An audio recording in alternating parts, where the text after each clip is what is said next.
l'Espanya contemporània i el seu futur. Són dos persones conegudes i es va presentar Mariola Cubells i jo únicament, en nom de la universitat, volia donar-los la benvinguda. Un espai en el qual, per a moltes persones que no el coneixen, en 1499 ja es feien conferències i debats els dissabtes. Per tant, dintre d'aquesta tradició de debatre, argumentar amb raons, hem organitzat també aquesta vesprada aquest acte. Mariola, tens la paraula, per favor. No sé si se siente, sí, se siente el micro. Bueno, buenas tardes, bienvenidos, muchas gracias por estar aquí, gracias a la universidad, gracias a ARPA Editorial por propiciar este libro, pero sobre todo gracias a Enric Juliana, Pablo Iglesias. Voy a empezar con un aplauso para ellos, por favor, venga, vamos a empezar.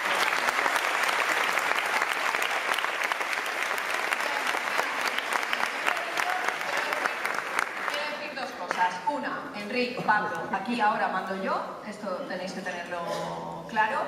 Dos, Pablo se tiene que marchar pitando después y no podrá sentarse a firmar libros, pero tendremos al señor Juliana, que es igual de erudito que Pablo Iglesias o más, para que os firme el libro que todos tenéis que comprar ahora cuando salgáis para ser mejores personas y mucho más interesantes, porque de eso se trata. Nudo España es un libro muy interesante, muy para todos los que estemos interesados en el mundo que nos rodea. Creo que si lo leéis tendréis claro que hay visiones distintas, que se puede establecer diálogos sosegados, y eso es lo que han propiciado tanto Pablo como Enric. Yo les doy la enhorabuena por haber publicado, por haber sentado a dialogar y por haber permitido luego plasmarlo en un libro como este, Nudo España, que he de decir que está muy bien parido por ARPA Editorial, así que un aplauso también para la editorial.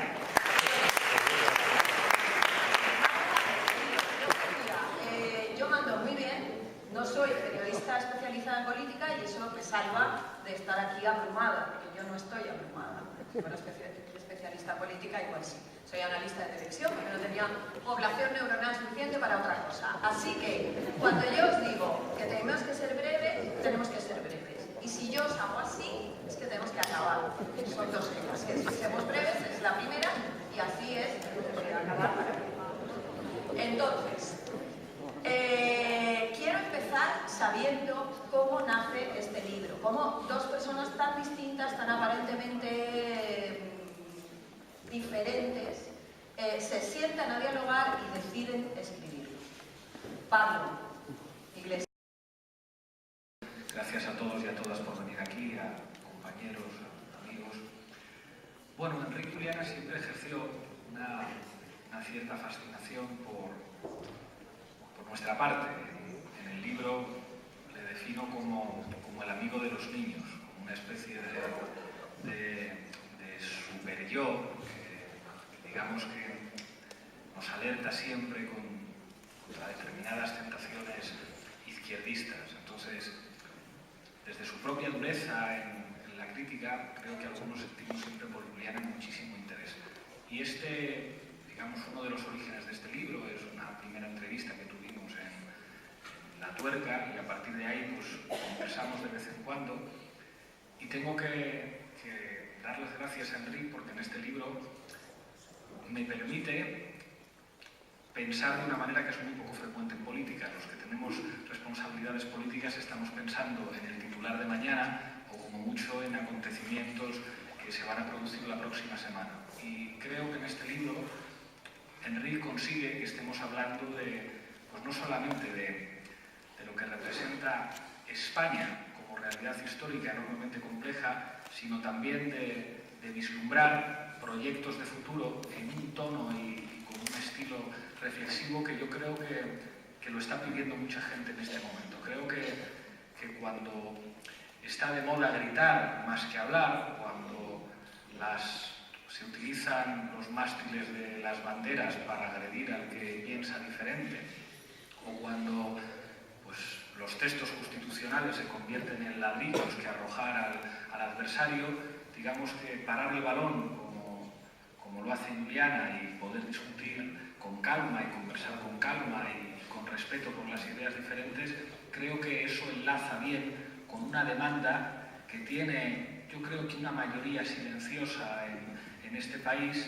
que quiere cambios y que quiere que, bueno, que probablemente lo que exigió el 15M, lo que está exigiendo el movimiento de las mujeres, se plasme sin necesidad de dar gritos ni agredir a nadie. Yo creo que este libro es un instrumento que puede ser útil para los que piensan así.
diálogo entre dos personas que van discurriendo, que van discutiendo sobre una serie de temas que se hace con tiempo, no se hace de manera apresurada, que no es un libro de 50 páginas, no es un libro oportunista, es decir, hemos estado trabajando durante febrero y el mes de septiembre, ¿no? En meses en los cuales ocurrieron cosas bastante relevantes de la vida pública española. A mí, propuesta, quizá porque, aunque no lo parezcan las emociones fuertes, ¿no?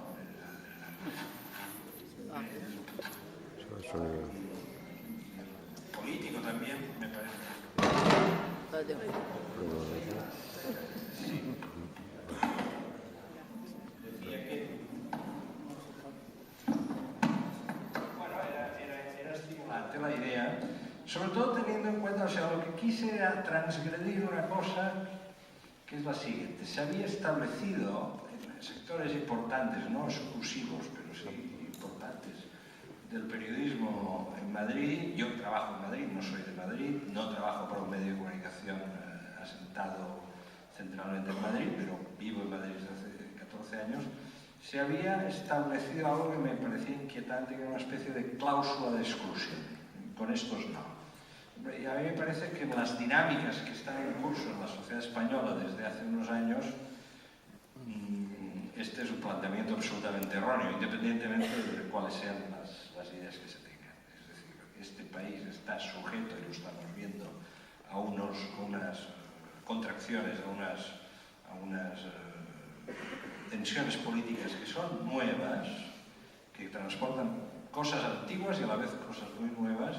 Y un partido que ha conseguido 5 millones de votos en las últimas elecciones generales, intentar establecer una cláusula de exclusión me parece como algo bastante delirante. Aunque es verdad que en estos momentos en la política española estaremos de acuerdo que están ocurriendo cosas bastante delirantes, ¿no? Entre ellas, por ejemplo, intentar excluir no ya esos 5 millones de votos, situarlos extramuros, sino a otros muchos más.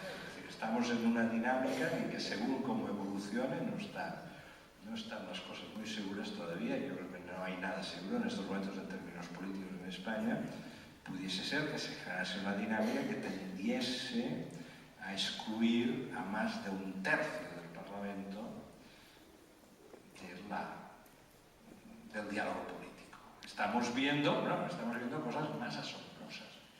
Estamos viendo como el pianista de Pink Floyd, que es José María Aznar, el hombre de los 3 teclados. Pianista de Pink Floyd, José María Aznar. Me voy a quedar con este titular. Quédate porque habrá mucha sinfonía. Como ya está excluyendo al Partido Socialista del ámbito constitucional. Esto es asombroso. Supongo que los próximos en ser excluidos serán los democristianos de la derecha española. Estos también serán excluidos. Al final quedará él y sus amigos de la extrema derecha serán los únicos constitucionalistas. Esta es la dinámica en la que estamos. atención, esto no es una broma, esto es muy importante. Y pienso que en este contexto, por lo tanto, cualquier iniciativa, por modesta que sea, en este caso un libro, que tienda a establecer, a modificar la geometría, me parecía francamente interesante y estimulante sobre todo. Yo quiero saber si en alguno de los... El libro es muy transversal, ocupa casi todos los temas que nos ocupan en el mundo. Uno de ellos es Europa, pero yo quiero ir a un poco antes, bastante antes de nuestra llegada a Europa. Y es que tengo la sensación de que tenéis opiniones distintas sobre la transición. La transición durante mucho tiempo fue considerada como un milagro, hace relativamente poco que se ha empezado a cuestionar. Y en el libro a mí me da la sensación de que bueno, el diálogo ese sosegado que habéis establecido da dos panorámicas diferentes. Y quiero saber, me gustaría que resumierais un poco para todo el público que nos escucha en un, no digo un titular, pero sí una pequeña, en fin, breve, como difuso. Esta música berlingueriana de Juliana es muy atractiva. Os veo puestos en música. Y en claro. Nacho, referencias de Último Grito, Pero por cierto. hay un elemento del libro muy importante que es una mirada permanente a Italia. O sea, los dos tenemos una cierta fascinación por la política italiana. Y el otro día, en la reunión del Espacio 2020, el gobierno en la sombra de Unidos Podemos, Xavier Domènech, que vino y que participó, y que desde que no tiene responsabilidades políticas tiene mucho tiempo para leer y para pensar, hizo una intervención que en realidad era una respuesta a Juliana que yo pongo aquí encima de la mesa. Reflexionaba sobre las decisiones que tomó el Partido Comunista Italiano, que le encanta a Enrique, en el momento en el que en Italia estaban saltando las contradicciones de la República de 1948 y estaba estallando Tangentopoli.